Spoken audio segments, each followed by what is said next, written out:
एक बार एक साम्राज्य का राजा बड़े आराम से अपने साम्राज्य को चला रहा था। उसने अपने कामों को संभालने के लिए एक मंत्री रखा था जो कि बहुत ज्यादा बुद्धिमान था।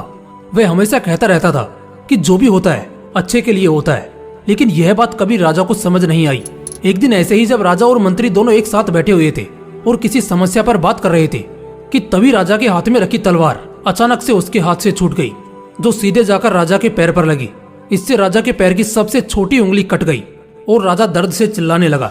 राजा दर्द में चिल्लाते हुए अपने मंत्री से बोला कि जाओ और जल्दी से वैद्य को बुलाओ। और इतना कहते हुए राजा फिर से दर्द से चिल्लाने लगा। मंत्री ने राजा की तरफ देखते हुए कहा, जी मैंने वैद्य को बुला लिया है, आप शांत हो जाइए, जो भी होता है अच्छे के लिए होता है। इतना सुनते ही राजा गुस्से में आग बबूला हो गया। उसे लगा कि वह दर्द में तड़प रहा है, उसके पैर की एक उंगली कट गई है, लेकिन उसका मंत्री उसे कह रहा है कि ये अच्छे के लिए हुआ है। उसने गुस्से में आकर अपने मंत्री को उसी समय जेल में डालने का आदेश दे दिया, जिसके बाद मंत्री को सिपाहियों ने जेल में डाल दिया। लेकिन फिर भी मंत्री को इसका दुख नहीं हुआ। राजा सोच रहा था कि जब ये जेल में सजा काटेगा तब इसे समझ में आएगा कि सब कुछ अच्छे के लिए नहीं होता। अब ऐसे ही 2 महीने बीत गए। मंत्री जेल में ही बंद था। एक दिन राजा जंगल में शिकार के लिए गया। शिकार पर जाते हुए उसके साथ कई सारे सैनिक थे। अब कुछ घंटे जंगल में घूमने के बाद राजा को एक हिरण दिखा।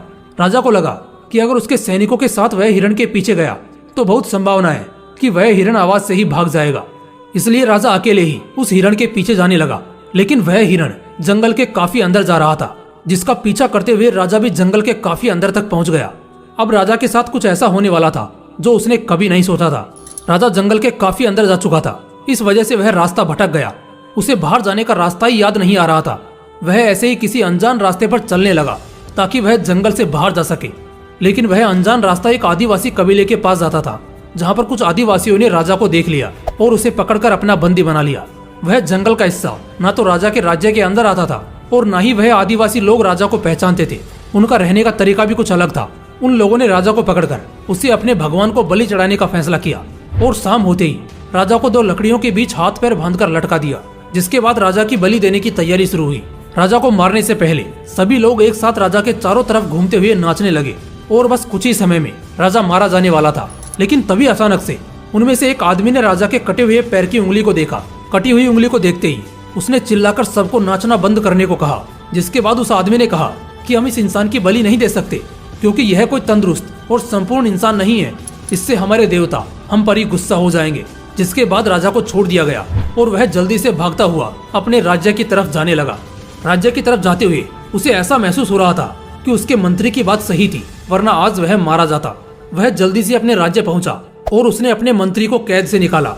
उसने मंत्री को कैद से निकालने के बाद सबसे पहले उससे माफी मांगी और कहा कि मुझे अब समझ आ गया है कि मेरे साथ जो हुआ वह अच्छे के लिए था, लेकिन तुम जो 2 महीने जेल में बंद थे इसमें क्या अच्छा था। इस पर मंत्री ने कहा कि महाराज, इसमें यह अच्छी बात थी कि मैं आपका मंत्री हूँ, इसलिए मुझे आपके साथ हर वक्त रहना पड़ता है।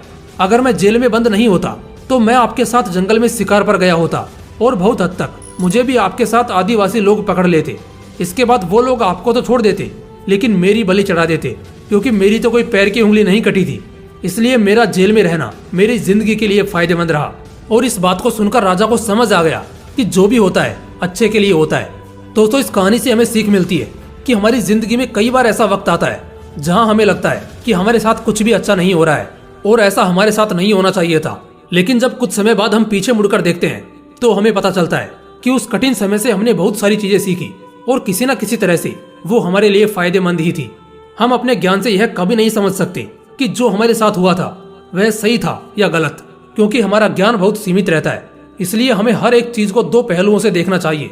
हमारे साथ जो भी होता है वह हमारे कर्म का ही फल है, इसलिए हमें उसे अपने आप से अपनाना चाहिए।